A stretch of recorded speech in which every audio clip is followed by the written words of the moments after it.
Hey everyone, it's Darren here, that Tassie Wargamer. You don't see my face too often, but a little preface on the video that you're about to see. Shot footage today, got home, as I always do, I use my phone, my iPhone, put it into iMovie. When I tried to save it from iMovie, it said that I had not enough space on my phone, so I went into Photos. Normally what I do after I create a video is I then go back through and delete all those portions of videos from the day, knowing that it's an iMovie. So I did that, only to find out that when I then tried saving it, it was saying it couldn't save it because it didn't have the videos, even though the video was there in iMovie. I've now realised that all it saved up to that point in iMovie was reduced image, so essentially low resolution thumbnails. The only thing I could do was take a screen video capture of that video playing, which I'm going to play for you now. It's going to be in low resolution, I'd imagine, so I don't know, hoping it's at least, because I shot it in HD, hopefully maybe at least in standard. If you're seeing this, I reviewed it, and I guess I'm thinking that it's probably worth retaining, because it was a really fun game today. If you're not seeing this, then it was really bad, and I've deleted it off YouTube. Thanks for watching, guys. Enjoy.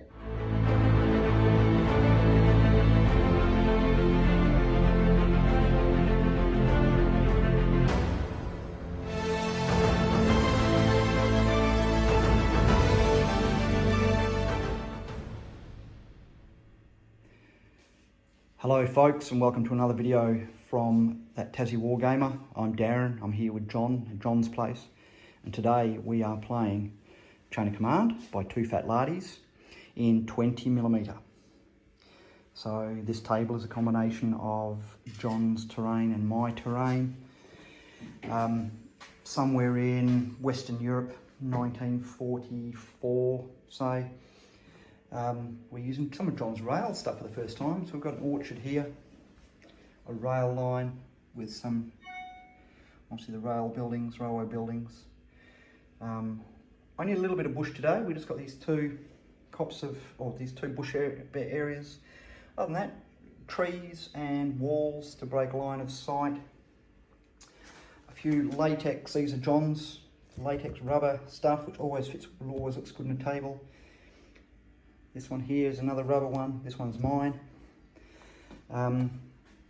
These walls, we don't normally introduce unpainted things to the table, but because I've 3D printed them, these are from Patrick Miniatures, printed in 28mm. But because they just look like a high factory wall, we're using my 20mm table. This here is just felt, squares of felt you can buy at an art store very cheap.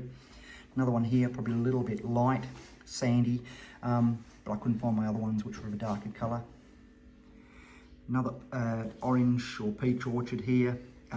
They're just really cheap ones off eBay. Again, just a square of felt to indicate where it starts and stops. Some more of the rubber scenery over here. These trees are just on coasters. Cheap eBay trees, everything from HO through to larger scales, glued on, flocked, and again just some MDF, narrow MDF, flocked to show where the edge of the woods are. Some beautiful resin pieces here belonging to John. I don't own an awful lot of 20mm stuff. John's got a lot, everything from railway stuff through to purpose-built 20mm stuff. Lovely little factory complex here. So what we have done, same as last week, we have built up the table. We don't know what forces are going to be playing here. We don't know or who's going to be which force. We don't know what the objective is at the moment, and we don't know where each of them is coming in from. So we've done this. Next we are going to roll to see what the objective is. Then we are going to roll to see who picks their forces first. We're picking the force. Then finally we roll to see who is defending, who is attacking. But in the meantime, we will, once we know the objective, we will decide where the attackers and defenders are likely to be. So at least it's got, but before we know who's going to be attacking and defending. So we're going to go do some dice rolling, and we'll come back soon and let you know how the game is going to progress. Okay, folks, back to it. We set the table, we looked, and the scenario is the flank attack. So without knowing who was what, we've determined that the best objective is going to be this industrial sector here. So roughly from down this line over to there and across. So it includes the rail area and the factory complex, which we thought would be probably the most realistic for defence, saying that whoever was defending would need to be ensuring that their material can still get through. We then rolled to see who's playing what. John rolled for German regulars and I rolled for US airborne. We then rolled again, and John is defending, so he'll be defending from this area and I shall be attacking from that table edge and that table edge. We've just finished our patrol phase. I had 3 markers coming in from over here, 3 markers coming in from over here. The ones from here I didn't put too much emphasis on, so the jump off points from that patrol area are well back. I really focused on this patrol area here. Got in quite quickly, managed to lock John down quite quickly, at the same time getting myself into this building here. The reason I could get him there is John actually managed to skirt one of his patrols around, which opened up that V, which allowed me to go backwards into this area for a jump off. So I've got a jump off in this factory, which I think is going to be critical. Jump off in that building as well. So I've got the 4 jump off points, as well as back here. If things start getting a bit heated, I've got those, and they're pretty well out of the way. They're unlikely to be attacked. John has got a jump off point here in the woods. Jump off point behind the wall, jump off point behind the building, and another one over there on that table edge. As far as supports, we actually decided we wanted to add a little bit more supports than we would otherwise be able to roll for. So I'll just quickly show you. I have got my standard support. So I've got my level 4 officer with my level 3 senior leader. I've got a 81mm mortar spotter, or forward observer. I have a medical orderly, 2 elite squads, a regular squad, and a steward. And I've got 11 on my force morale. Let's look at John's force. Oh, okay. Or just read them out if you don't want to look at them. What have you got, John? As supports, I've got a half track with a 4-man recon team. That hurt me last week. Yeah, I have 2 tripod mounted machine guns with 5 crew. Yep. So a few more men to come out. And I've got my normal 3 squads with an LMG team and 7 riflemen. Okay, awesome. In each squad. So I rolled for 6. I ended up with 16 support points, and we decided John would take 11. So we rounded up. And that's it. We are about to start rolling for orders.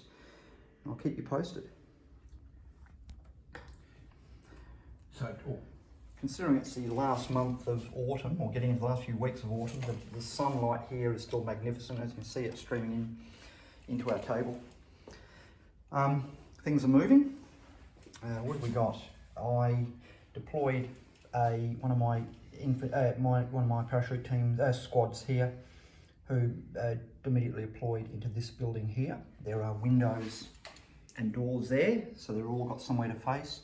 There's another squad in this building here. They're all at the top. Half of them are facing out. Machine gun team is facing that way, and a couple of riflemen.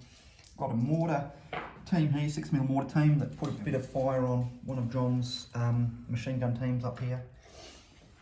In this building here, although the roof does come off, I have got my spotter and senior leader. And I've also brought on my Stewart into coming down the road as well. John has, you can see, he's now got a lot of his troops on the table. He's got a squad there, machine gun team, the heavy machine or medium machine gun team there. He's got a squad that have just taken a full phase to get over that wall, so threatening my guys in this building. He's got his Panzer Shrek team, another squad there. It looks like it's senior officer there, and his half track over here as well. Already I'm reflecting, thinking I probably took up defensive positions a little bit too quickly when I really could have been jumping off, threatening some of his jump off points. I've still got off the table senior leader, medic, and another parachute squad.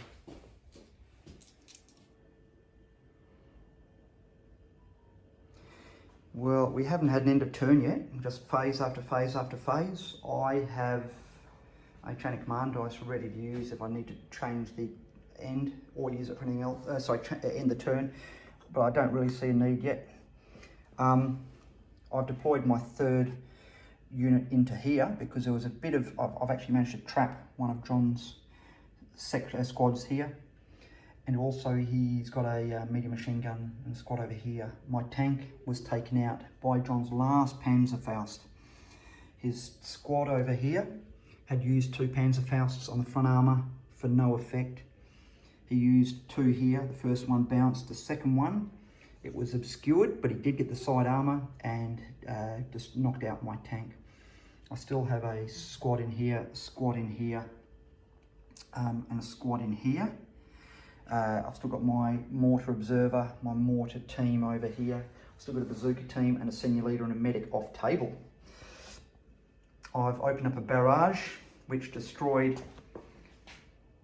John's half track, but luckily on his roll his crew disembarked. These red markers here, that's just showing the boundaries of my barrage, and this one's showing where it was aimed at. I put a little bit of damage on John's group in here, and he has got another machine gun here team that aren't doing too much. The senior officer is over here doing a fair bit of work, you know, so doing all right. I've got to get cracking though.